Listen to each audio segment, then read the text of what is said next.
Tiga mobil mewah terparkir di gedung Kejaksaan Agung Jakarta Selatan Jumat lalu. Tiga mobil super mewah ini diketahui milik Harvey Muiz, suami aktris Sandra Dewi, yang disita Kejaksaan Agung karena duga berkaitan dengan kasus korupsi tata niaga komoditas timah di wilayah izin usaha pertambangan timah periode 2015-2022 sebesar 271 triliun rupiah.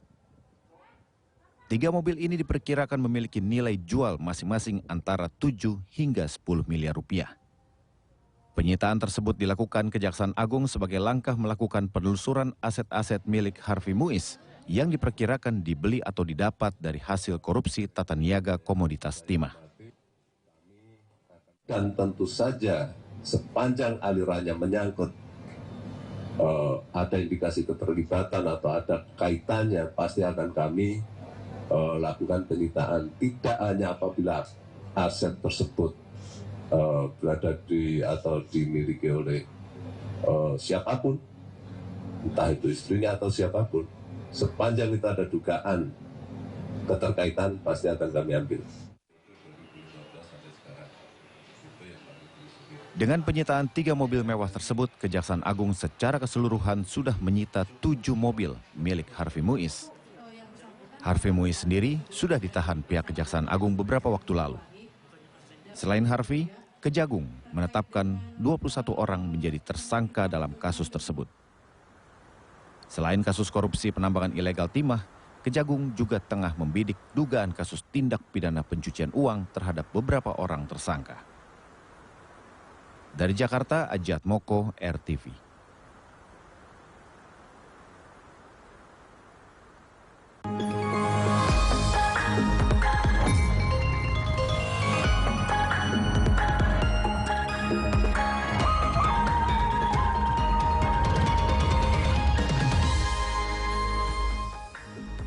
Halo, selamat pagi Oscar dan juga sahabat RTV. Selamat pagi Kenia dan sahabat RTV. Tadi kita sudah melihat ya bagaimana mobil-mobil dari Harvey.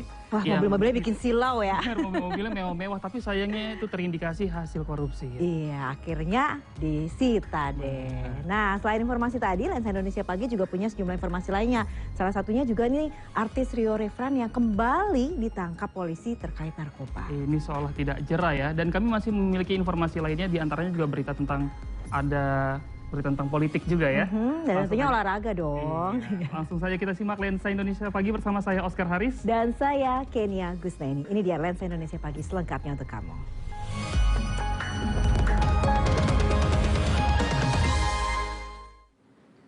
Sahabat RTV, baru saja bebas seorang artis sinetron Rio Rayfan lagi-lagi ditangkap polisi nih Oscar terkait kasus narkoba. Iya, Rio ditangkap di kediamannya di Jatinegara, Jakarta Timur dengan barang bukti 3 jenis narkoba. Aktor dan model Rio Rayfan kembali ditangkap polisi terkait kasus penyalahgunaan narkoba pada hari Jumat 26 April. Dari tangan Rio, polisi turut menyita barang bukti narkoba berupa 3 paket kecil sabu, setengah butir ekstasi, dan 12 butir alprazolam. Berdasarkan hasil tes urin, Rio pun telah dinyatakan positif menggunakan narkoba jenis sabu. Hingga hari Minggu, Rio masih jalani pemeriksaan intensif di Sat Narkoba Polrestro Jakarta Barat. Sementara itu, sang mantan istri Heni Mona pun tampak mendatangi kantor Polres Metro Jakarta Barat untuk menjenguk Rio pasca ditangkap. Pada hari Jumat jam 9 malam, dilakukan mengamankan seseorang atas nama RR yang diduga melakukan penyalahgunaan narkotika. Dan pada saat kami melakukan penangkapan, ada barang bukti di tersangka 3 paket kecil sabu, setengah butir ekstasi, dan 12 butir alprazolam jenis psikotropika. Rio Rayfan sendiri tergolong kambuhan terjerat kasus narkoba, sebab sebelumnya dia sudah sering ditangkap karena masalah yang sama. Pada 8 Januari 2015, Rio pertama kali ditangkap karena kedapatan bertransaksi narkoba jenis sabu di Kalibata, Jakarta Selatan. Saat itu polisi menyita 2 paket sabu serta 2 alat hisap. Baru menikmati udara bebas beberapa bulan, Rio kembali mendekam di penjara setelah ditangkap polisi saat berpesta sabu di tempat hiburan malam Agustus 2017. Seakan tak jera, Rio kembali berurusan dengan polisi dengan kasus yang sama pada tahun 2019, 2021, dan 2024. Dari Jakarta, Reza Heri Pamungkas, RTV. Kita beralih ke informasi lainnya, sahabat. Presiden terpilih Prabowo Subianto hadiri halal bihalal yang digelar pengurus besar Nahdlatul Ulama di kantor PBNU Jakarta Pusat. Nah, Prabowo dan Ketua Umum PBNU Yahya Khalil Stakuf pun saling sanjung nih Oscar dalam kesempatan ini. Apakah ini menjadi sinyal ya NU akan mengamankan posisi di kabinet Prabowo Gibran, khususnya Menteri Agama?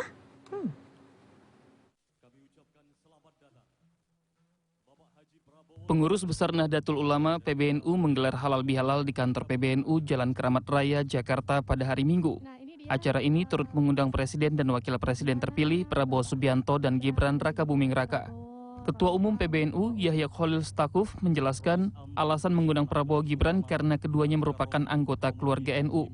Yahya memastikan NU akan bekerja sama dengan pemerintah Prabowo Gibran.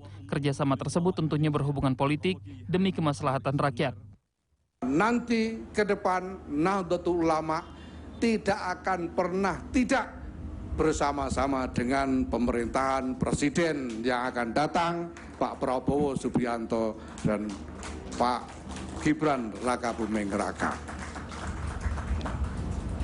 Apakah ini soal politik? Iya, tapi motivasinya adalah kemaslahatan rakyat. Bak Gayung bersambut, Prabowo juga mengaku telah menjadi keluarga NU sejak lama. Dalam pemerintahannya ke depan, Prabowo membutuhkan kekuatan dari Nahdlatul Ulama. Kami maju dengan kesadaran bahwa kami didukung oleh suatu kumpulan tokoh, kumpulan kekuatan yang sangat besar. Kami merasa itu dan kami membutuhkan itu.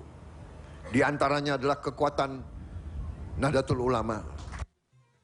Representasi NU kerap mengisi susunan kabinet di tiap periode pemerintahan, khususnya pada posisi Menteri Agama. Dalam 2 periode pemerintahan Jokowi, ada 2 Menteri Agama yang diisi dari kalangan NU, yakni Lukman Hakim Saifuddin dan Yakut Khalil Qaumas. Lalu, apakah kedekatan NU dengan Prabowo ini menjadi sinyal NU untuk mengamankan posisi Menteri Agama lagi?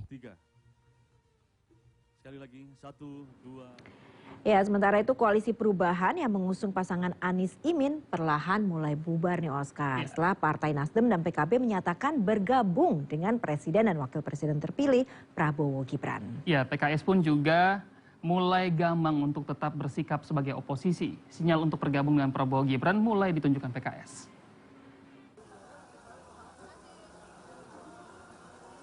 Ada perubahan sikap politik dari Partai Keadilan Sejahtera PKS terkait kemungkinan bergabung dengan Presiden dan Wakil Presiden terpilih Prabowo Gibran.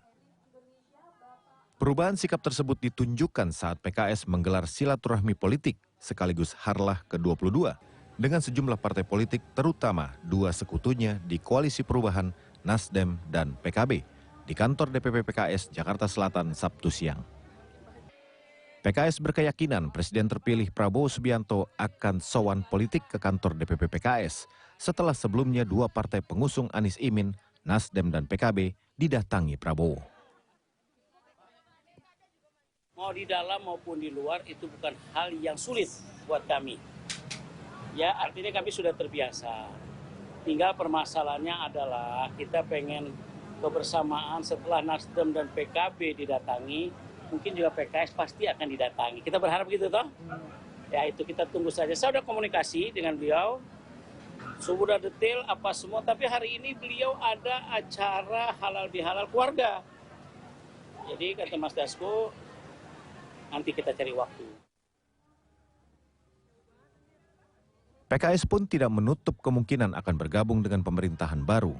Karena selama 2 periode, PKS pernah menjadi oposisi.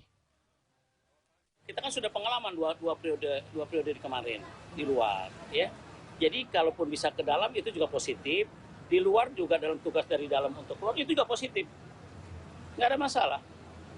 Kita ingin berbuat lebih maksimal, dan kita siap menyiapkan kader-kader PKS yang maksimal dan positif, baik dan profesional untuk berkontribusi. Saya kalau Sikap PKS ini berbeda dengan sebelumnya. Pada 23 Maret lalu, PKS sinyalkan akan berdiri sebagai oposisi. Sikap kritis PKS insya Allah ini akan tetap kita jaga sebagai bagian dari upaya untuk meluruskan proses perjalanan yang memang perlu diingatkan. Kalau seluruhnya sudah on the track dan tidak perlu diingatkan, saya kira nggak masalah. Berkaitan dengan tadi sikap-sikap kritis yang menyangkut masalah untuk masa depan bangsa perlu ada koreksi, kita akan terus sampaikan. Seperti diketahui, Presiden terpilih Prabowo Subianto merangkul dua partai pengusung Anies Imin, PKB dan Nasdem setelah KPU menetapkan dirinya bersama Gibran memenangkan Pilpres 2024. Nasdem dan PKB pun menyatakan sikap untuk bergabung dengan Prabowo Gibran. Lalu, akankah PKS mengikuti jejak Nasdem dan PKB? Dan akankah Prabowo menyambangi PKS? Dari Jakarta, Aristada Melia, Fajar Rizky, RTV. Ya, dari cerita politik kita beralih ke informasi lainnya ya. Seorang emak-emak diamankan pedagang di Pasar Kayen, Pati, Jawa Tengah karena bertransaksi menggunakan uang palsu nih. Betul, ini tidak hanya itu ya Ken ya. Dari penggeledahan pada kantor pelaku ditemukan uang palsu senilai jutaan rupiah. Motor pelaku ya. Beginilah aksi pedagang di Pasar Kayen, Pati, Jawa Tengah saat menggelandang seorang emak-emak ke pihak berwajib. Wanita paruh baya ini ditangkap warga karena berbelanja menggunakan uang palsu. Kejadian bermula saat tersangka pelaku membeli ikan pada seorang pedagang. Tersangka pelaku lalu membayar dengan uang pecahan Rp50.000. Namun setelah dicek, uang tersebut ternyata palsu. Menurut korban, dalam sebulan terakhir tersangka pelaku sudah 5 kali berbelanja di pasar ini. Kalau langsung saya kejar, saya tangkap. Yang sudah tahu kemarin kan sudah beli beberapa kali, 1 bulan tuh 5 kali. Orang itu. Dari dompet dan bagasi motor tersangka, petugas menemukan 60 lembar uang pecahan Rp50.000 palsu dan 28 lembar pecahan Rp100.000 palsu. Berdasar pemeriksaan, uang ini didapat tersangka dari media sosial. HP ini katanya untuk membeli. Dia mendapatkan itu melalui media sosial, yaitu Facebook, yang mana dia kenal dengan seseorang laki-laki, terus janjian ya ketemuan di suatu tempat dengan janjian bahwa 1 lembar uang asli ditukar dengan 4 lembar uang palsu.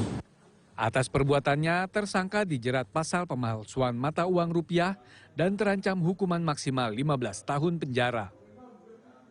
Dari Pati, Jawa Tengah, Muhammad Minan, RTV.